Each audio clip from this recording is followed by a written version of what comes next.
37e minute, retour au score de Sedan, Abdoun frappe, un partout. Jusqu'à ce qu'il y en ait au premier qui rate. Le premier qui rate, Abdoun, qui a la grosse responsabilité de qualifier le CS Sedan Ardennes pour les demi-finales de la Coupe de France. Face à face entre peut-être l'homme du match côté sedanais, Abdoun, et l'expérimenté Ulrich Ramé. Et Sedan qualifié pour la demi-finale. Sedan qui fait tomber les Girondins de Bordeaux. Qualification au tir au but. Abdoun qui qualifie Sedan, rien à dire, 4 buts à 3. Et avec une panenka. Avec une petite panenka pour terminer.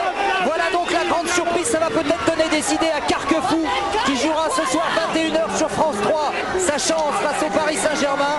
Soyez avec nous, merci de suivre la Coupe de France. Sedan rejoint Amiens et l'Olympique Lyonnais. Allemande, c'était l'un des hommes importants de l'équipe allemande qui avait décroché ce titre. Encore un ballon dans le dos, une possibilité pour Abdoun, l'ouverture du score pour cette équipe de France très tôt dans le match. La défense allemande prise à revers et à la conclusion Jamal Abdoun, le joueur d'Ajaccio qui ouvre le score très tôt dans le match. C'est le scénario idéal. Ouais, il était entré en jeu face au Japon en fin de match. Il s'était procuré quelques occasions, Jamal Abdoun, et là il vient donc crucifier le portier allemand Florian Fromlowitz. Et encore une ouverture parfaite de Xavier Pentecôte. Et Jamal Abdoun, lui, il était déjà là l'an dernier du côté de Toulon. Il est donc tenant du titre. Qui tente 17e place au classement. Sur la pelouse, c'est Sedan qui emballe la rencontre et bénéficie d'un penalty à la 20e. Penalty transformé en force par Abdoun. Abdoun, bousculé aux 20 mètres, l'a d'ailleurs bien compris. Le milieu de terrain se fait justice et enroule parfaitement sa frappe. 1-0 pour Sedan à la 32e minute. J'ai senti, j'ai demandé à Alex de me laisser tirer et ça a fait mouche et je suis content pour moi et pour l'équipe. En deuxième période, Sedan essaye de varier les plaisirs et de marquer sur une action de jeu, sans réussite dans un premier temps pour Moussa Sow. Le danger est toujours présent dans la surface ardennaise.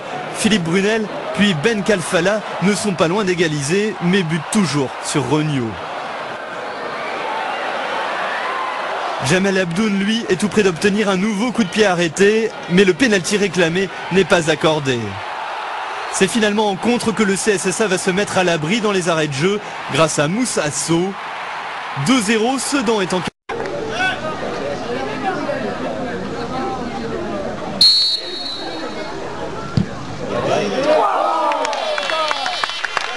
Et inscrit le second avant de céder sa place. Moi, ça fait du bien de revenir et maintenant l'objectif c'est de bien me préparer pour pouvoir réintégrer les professionnels. Il n'y a pas eu de crainte? Non, franchement non, on y pense plus. Le centre d'Albert Banning, le milieu de terrain sedanais, est touché et dévié de la main par Leca, le défenseur canet. L'arbitre, monsieur Lannoy, n'hésite pas. Penalty. Jamal Abdoun prend ses responsabilités et à la surprise générale, Sedan mène 3 buts à 1 face au 4e de Ligue 1. Sedan tout proche de la terre promise quand... Après le malaise cardiaque de Marco Randriana, on a quand même eu le droit à du sport au stade Louis Dugoguez. Peu d'occasions dangereuses et un but sedanais d'Alexis Allard qui dévie du genou la frappe d'Abdoun. Niort en fin de match à l'occasion d'égaliser, mais c'est juste à côté. Les Chamois sont 15e et Sedan saute à la 10e place. It's on the left foot and a brilliant save from Landreau. Ricardo Fati looking for the penalty, and it is a penalty. It's been given very soft. Let's have a look. Fati gets there ahead of Sylvain Armand and goes down, and there is very little in that, but the current non-player to take charge of this spot kick. Abdoun against Landreau, and Nantes are back in it.